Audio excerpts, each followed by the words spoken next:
Il-Pulizija konfermat li l-ġisem bla ħajja li nstab f'Birzebbuġa bis-Swit Ardalam huwa dak ta' Carmelo Fino, l-anzjan ta' 83 sena li f'nofs ta' lejl kien ħareġ mir-residenza San Vincenz de Paul.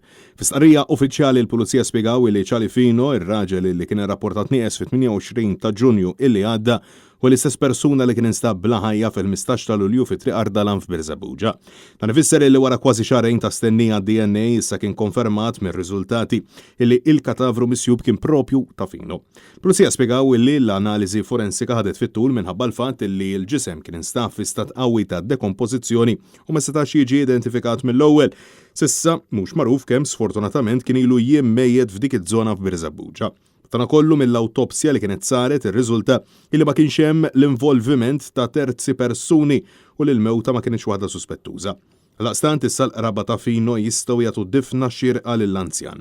Difna denja wara t-tiġrib kollu li għaddew minnu minn dik l-għodwa ta' 28 ta' Ġunju.